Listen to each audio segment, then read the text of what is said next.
11 کو, 25 اگست 2012 کو، 25 اگست 2012 ریپیٹ ہو گیا ہے، یا 25 اگست 2014 کو. تو اس کا صحیح آپشن ہے 25 اگست 2012. رنگ آف فائر سے مراد میں موجود آتش فشاں کی انگوٹھی ہے زلزلے کی گھنٹی، اقوام متحدہ کے 5 مستقل رکن، سرکم پیسیفک بیلٹ، 5 بر اعظم. تو اس کا درست جواب ہے سرکم پیسیفک بیلٹ. نیکسٹ کوشچن جی، کرام الکاتبین کا مطلب کیا ہے؟ کسی بھی موضوع پر عمر بڑھانا، نامور لکھاری، تشبیہ کے مطابق اسد لال یا قسمت کے لکھنے والا. درست جواب ہے نامور ادیب. ایکسل ونڈو میں کون سا علاقہ اقدار اور فارمولوں کو داخل کرنے کی اجازت دیتا ہے؟ عنوان بار، مینو بار، فارمولا بار، معیاری ٹور بار. درست جواب ہے جی فارمولا بار.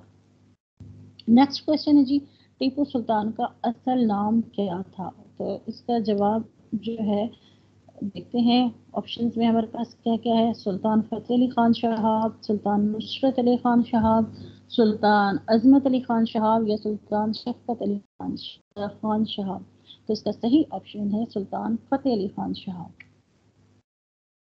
نیکسٹ کوشچن ہے جی، بین الاقوامی ایٹمی توانائی ایجنسی کا صدر دفتر ہے جنیوا، کینبرا، پیرس یا ویانا. تو درست جواب ہے ویانا. ترکی کا مشہور شہر کون سا ہے؟ ماسکو، میلان، اسکندریہ یا استنبول. تو اس کا صحیح آپشن ہے استنبول. 1922 میں ولادیمیر لینین کی قیادت میں تشکیل دیا گیا. یہ انٹرنیشنل کوشچن ہے جی، انفو ہے. جاپان، کوریا، سوویت یونین یا ان میں سے کوئی نہیں. تو اس کا صحیح آپشن ہے سوویت یونین. دیکھتے ہیں ہم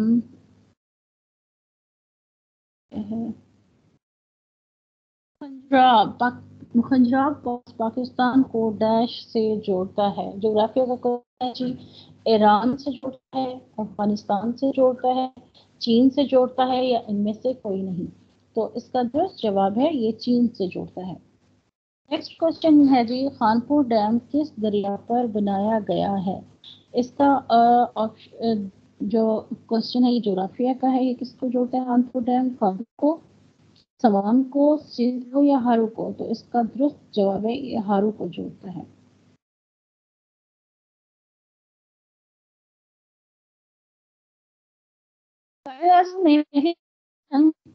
اسمبلی سے خطاب کیا. 11 اگست 1947 کو، 14 اگست 1947 کو، 12 اکتوبر 1947 کو یا ان میں سے کوئی نہیں.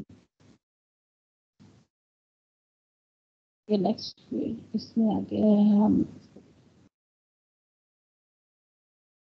MS ایکسل 2016 میں کنڈیشنل فارمیٹ آپشن مینو دستیاب ہے. صفحہ لے آؤٹ، فارمولا یا گھر.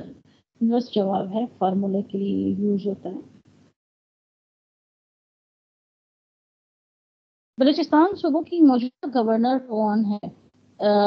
محدود ہے، امان اللہ خان یاسین زئی ہیں، اشرف زئی ہیں یا ان میں سے نہیں. تو اس کا جواب ہے امان اللہ خان یاسین زئی.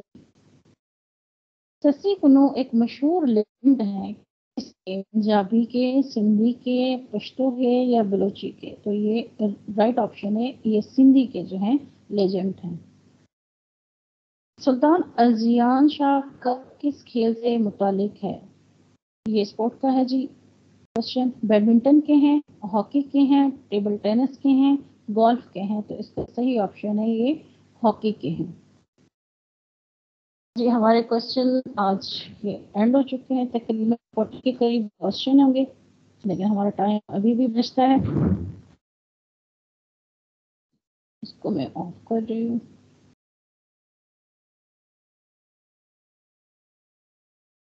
کسی کا اگر کوئی کوشچن ہو تو وہ پلیز کر سکتا ہے. کوئی بات کرنی ہو، کچھ ڈسکس کرنا ہو تو کر سکتے ہیں.